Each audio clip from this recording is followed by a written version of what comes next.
The music does play a little bit different role because of the nature of the film, because it's in a different language, because there are subtitles, because there are long stretches without any narrative, without any dialogue. Well, John's great. He's a wonderful collaborator. And he always has something to offer. And you go in there and I'd say I probably worked more with Debney on the score on this than I had in the other two films I worked on, because I don't know, it was just, I was more kind of like watching over it like a mother hen.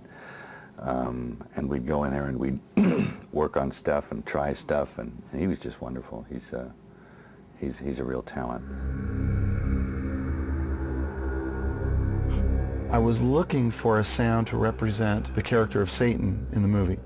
I thought, well, what is the most beautiful, seductive, sinuous, human-like sound I could find? And I immediately thought of this instrument called an erhu. It's an ancient Chinese instrument. It's a two-stringed violin. It all sounded like a vocal. It was perfect, what can I say? And the minute I presented that sound to Mel, he loved it. And there were a number of other instruments like that different instrumentalists I would bring in. And through trial and error, we would sort of find the right combination. And it was that simple. And it didn't matter what culture, what country, because Mel wanted it to be a world score. He wanted it to embrace cultures from all throughout the world, and that's what we did.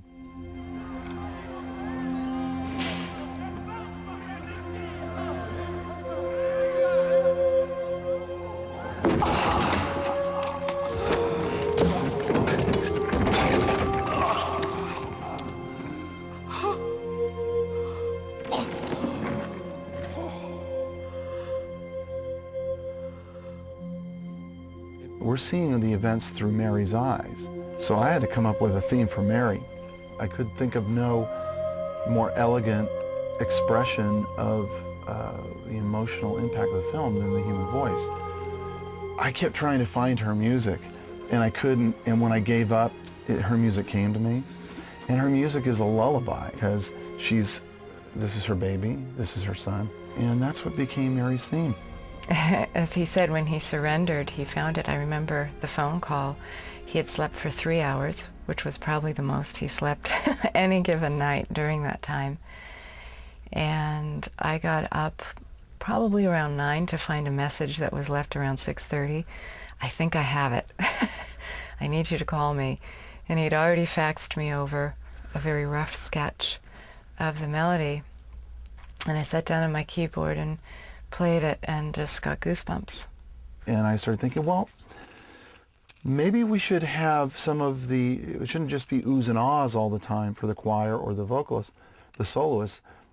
Maybe we should have psalms set to Aramaic or lyrics loosely based on psalms, and that's what we ended up doing. I've probably sung in about 10 languages throughout my career, or 15, and when John said, this will have to be in Aramaic, I said, great, let's do it.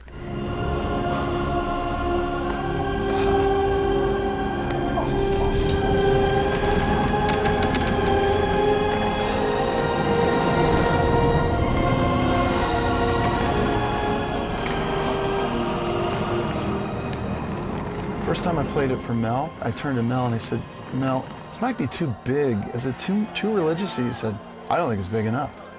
That's one of the moments that most people tell me about, is that moment when Mary goes to Jesus. And it absolutely warms my heart, because that was exactly one of the moments that Mel said, yeah, go for it, because now we've earned that right to let the audience feel this. And it really all just came together by the time we hit Abbey Road Studios in London and had the orchestra and stuff there, and it just all happened. I mean, it was all ready. We did all of the orchestral recordings at Air Studios in London. It's a beautiful open space that used to be a church, and you just walk in and it's breathtaking. One incredible moment was the recording of the string cue during the crucifixion. There's this incredible swell of strings, and we all just looked at each other because it was almost like we were being lifted up. And I swear I could hear angels. I mean, there's so many levels of harmonics in that room that anything that you play gets magnified 1,000,000 times. And you hear a million more notes, and it just was like the symphony of the world, a heaven and earth sort of coming together. I started out as a Catholic, and I lost my faith a bit along the way. And then through some personal things that happened in my life, I started to search again for my own personal faith, as a lot of us do. And interestingly enough, this film came at a time where I was sort of at the end of that journey. The film helped me regain my belief system. It helped me, in a broader sense, realize why people have faith. Hinabalak. Ikaw martinate huimi. Pagkalitan.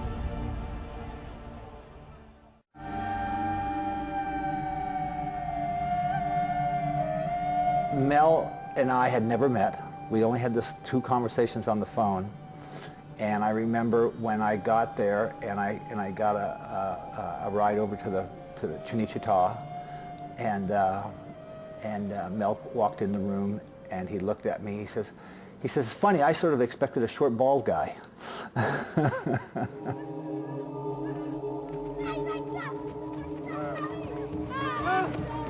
The first scene they shot was the scene with Judas when he hangs himself. And since Mel and I have never worked together, I thought it was really important, and I'm sure Mel felt the same way, that I should get him into the cutting room to have him see something as soon as I had something together. And luckily for me, the Judas scene, it just fell together. And I showed it to Mel, and he was very happy. And I sort of continued doing that through the shooting. I mean, about every, I don't know if it was a week or 2 weeks, but I would get Mel up to the cutting room, and he'd come up usually at the end of the day or sometimes during lunch. And I'd run things for him. We'd talk about him, and if I was off base, he'd say, I kind of had this in mind, that in mind, and kind of went that way all the way through shooting. The editor was there and he was busy, so you could check in on what you had and at least a rough cut, get a general idea of what was forming, and that was, they gave you a lot of hope because it was working. When I was putting it together the first time, there was no plan on having subtitles, or at least it was up in the air, And so I tried to cut it together thinking that no one's going to understand what these people are saying, so the visuals have to tell them almost everything, like a silent movie. Well, it had to be, speak volumes with an image.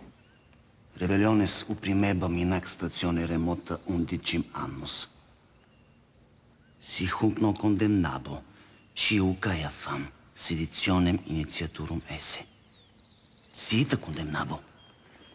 Discipuli eius initiabunt, uter libet sanguis effunditor.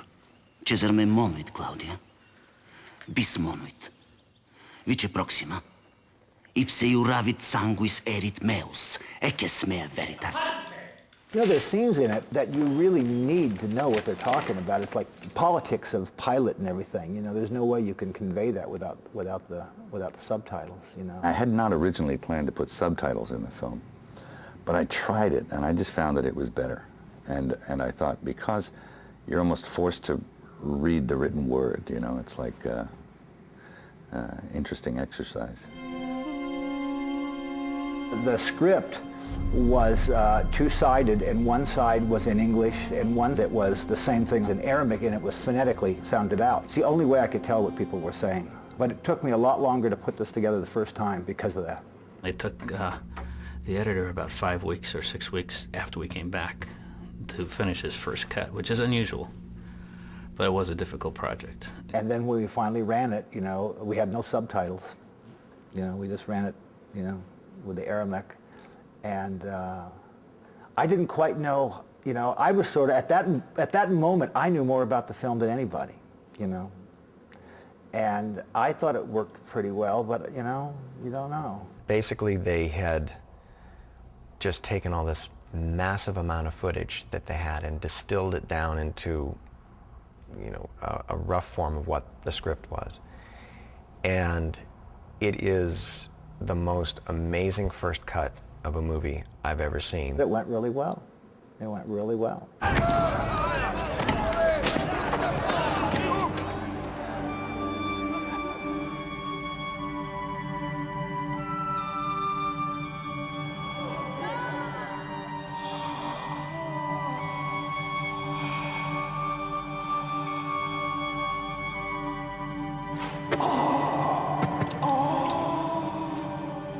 Every screening that I was at, when this movie's over, no one talks. It happens every time. There is like a total silence for, I don't know, it seems like an eternity, but it's probably maybe 2 or 3 minutes, you know. And it is one of the most emotionally charged experiences I've ever had watching a movie. It was absolutely amazing. I have no shame in saying it made me cry at least 6 times watching the movie. I'm not a real religious person, you know. I mean, Mel used to joke and call me the heathen. You know, I was the heathen on the movie, you know. But, you know, you can't look at this movie. I don't think you can. I mean, whether you believe that Jesus was the Son of God, or whether you believe he's just a guy that, you know, was at the wrong place at the wrong time, you can't look at this without being moved. And that's how I feel. You know, I mean, it moves me. It moves me, you know. I found myself one time after, you know, in the cutting room, I don't think it was in a theater, in one of the screens. It was in a cutting room, and we were pretty close to being done, so one section of it I just wanted to look at, and I found myself getting moved, and I thought, well, this is odd, you know. I know what's coming up, you know. This is not a surprise, you know. So, yeah, it's changed me some. It's changed me some.